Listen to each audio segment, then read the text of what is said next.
En el 2020 aprendimos que el amor y la solidaridad, esas son las fuerzas que nos mueven. En Coop Mam somos parte de tus experiencias y sueños. El futuro es ahorra. Cooperativa Mamoncito, deposita tu confianza.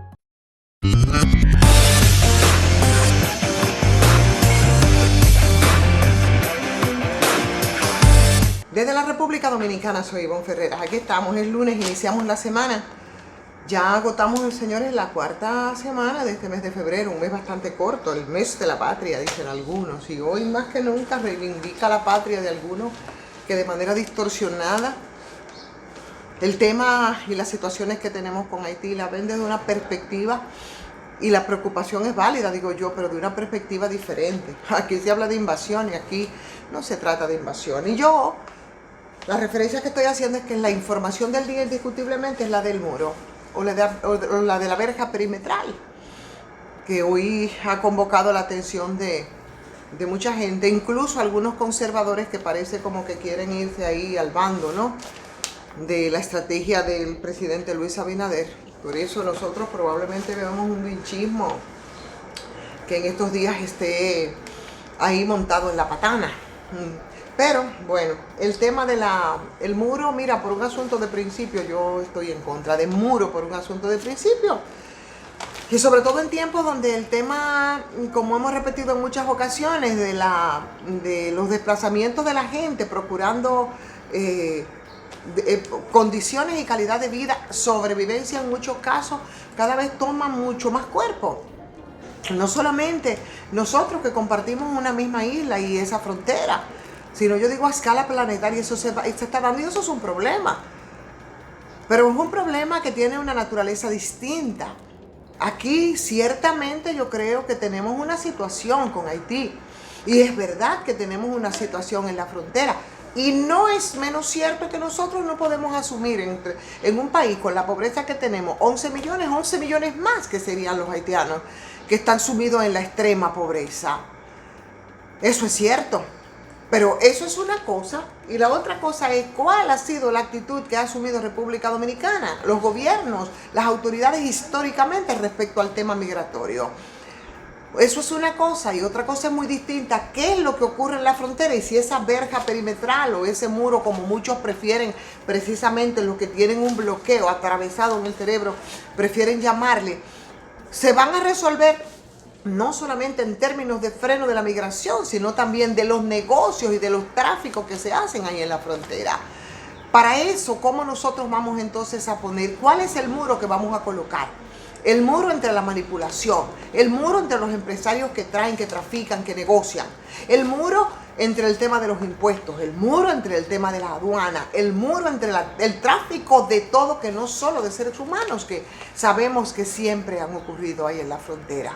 O sea, digo una cosa, digo la otra. Yo no estoy diciendo que nosotros tenemos que asumir a todos los haitianos, pero que quede claro que esos haitianos no vienen tampoco con esa idea de algunos posnacionalistas distorsionados y repetidores nada más de algunas cuestiones que escuchan a los otros, porque quieren invadirnos. Eso no es verdad.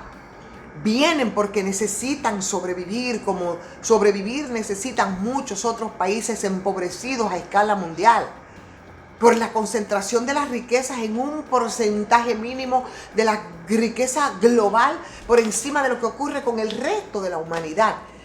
Y eso ha profundizado en un punto, señores, que ese desplazamiento se está dando desde hace muchísimo tiempo como tema de sobrevivencia, pero sabemos que eso se va a discutir, habrá muchas opiniones respecto a eso, vamos a esperar. Mientras tanto, hoy nos movemos entre la arenga de los riferos del señor Kiko Tabar. Ustedes escucharon, ¿verdad? Un grupo de riferos que no quiere que esto sea regularizado, porque entonces la estrategia aquí sería que algunos van a pagar impuestos, otros no lo harían, y una buena parte, que como siempre se ha dicho, una buena parte que también utilizas esa falta de controles para el tema, señores, del lavado de dinero que viene del negocio ilícito. Entonces, parece ser como que hay resistencia de algunos de estos riferos para que las cosas se regulen, y eso nada más ocurre en un país insólito como República Dominicana. Las clases que ya van a retomarse de manera presencial en las universidades, yo entendía que debió ser al inicio del próximo semestre o cuatrimestre, de manera que los muchachos pudieran organizar todo el tema de sus horarios, que lo hicieron de una manera, de una forma precisamente ahora porque las clases eran virtual. Pero bueno, suponemos que cada universidad entonces tendrá su protocolo. La MESIT ha dicho que lo que decidan seguir dando clases virtuales tendrán que informarlo a la MESIT. O sea que de todas maneras a mí me parece que es bueno que los muchachos vuelvan a las aulas, porque no es lo mismo la educación virtual que la educación presencial. Y señores, hoy aparece un trabajo extraordinario en el periódico El Día sobre la ley de extinción de dominio. Camina ya 10 años y se ha convertido en un obstáculo para algo que fue consigna de los dominicanos y las dominicanas, cuando hablaban de el tema de la corrupción con la que se comprometió el gobierno de Danilo Medina, pero también con devolver lo robado, que parece no es posible a menos que no se den acuerdos y de manera espontánea algunos de los que no manejaron las cosas con transparencia pues la vayan a devolver. Tendría que echar mano de este instrumento jurídico que es la ley de extinción de dominio, y que también desde la oposición, entonces el Partido Revolucionario Moderno fue un estandarte de campaña. Ahora tú encuentras con que en ese Congreso mayoritariamente PRMista hay una resistencia aparente para que se conozca la ley de extinción de dominio. Los políticos representados en el Congreso indiscutiblemente que parece que tienen miedo, que están todos ahí. Parece que esa ley que entró en el 2014 de la mano de varios senadores PLDistas, bueno, pues le ha metido mucho terror y mucho miedo, porque parece que son muchas la gente que tendrán que devolver, como dice el pueblo, lo robado. Les invito entonces a que en el periódico El Día, ese proyecto de ley sobre el juicio de extinción de dominio para el decomiso civil de los bienes ilícitos, se hace un desglose extraordinario que me parece vale la pena de usted leer, porque con casi ya 10 años ese proyecto de ley de extinción de dominio, tú no sabes qué es lo que impide para que pueda pasar. Uno no sabe cuál es el nudo gordiano respecto a esta ley, que nada más la manosean y ni siquiera se detienen a ponderar. Entonces, ¿qué es lo que ha pasado? Es un tema de las luchas de intereses que siempre han mostrado los partidos políticos y los grupos políticos cuando van al Congreso y cuando tienen que legislar.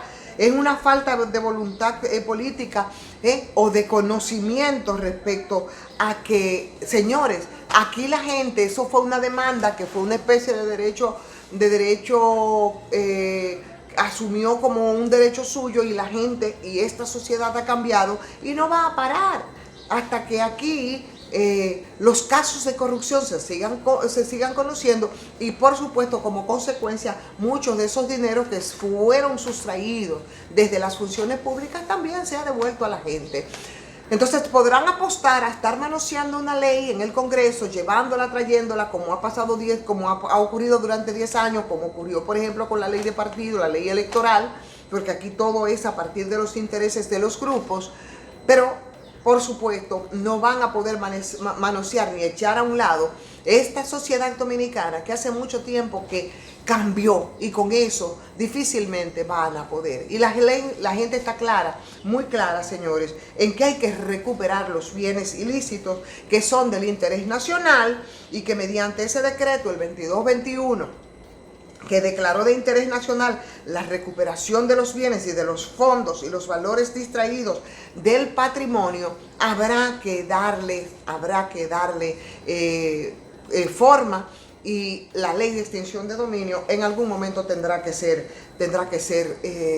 conocida, muy a pesar de ese recorrido que viene haciendo desde el año 2014 por los senadores y por los diputados que hacen vida en el Congreso. Finalmente, quiero referirme a una inauguración que se hizo el pasado viernes y que fue la vieja, es por segunda vez, la vieja terminal de autobuses del Parque del Este, esa que se construyó ahí en el parqueo que era del abandonado ahora anfiteatro enorme y que el ministro de Deporte tiene abandonado en el Parque del Este. Bueno, pues se reinauguró este viernes y ahora como aulas para el ITLA y también como parada cultural, dice Manuel Jiménez. Esa obra que costó 1.000 millones, al menos es lo que me dijo en alguna entrevista el actual ministro de de Obras Públicas, el señor Ascensión, de Libre Ascensión, que esa obra que costó 1.000 millones, que a mí me parece una suma exorbitante y que debería de comenzarse por hacer una auditoría para ver si ciertamente eso costó 1.000 millones.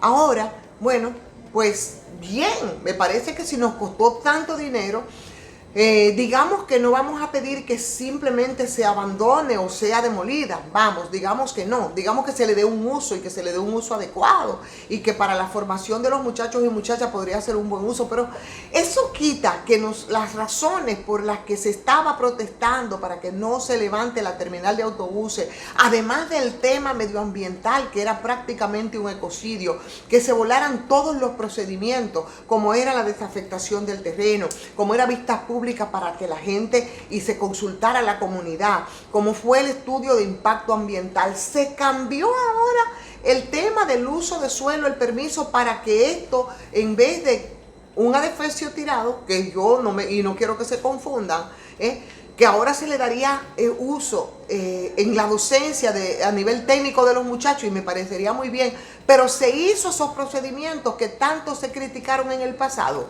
fue a la sala capitular y se cambió entonces el uso de suelo.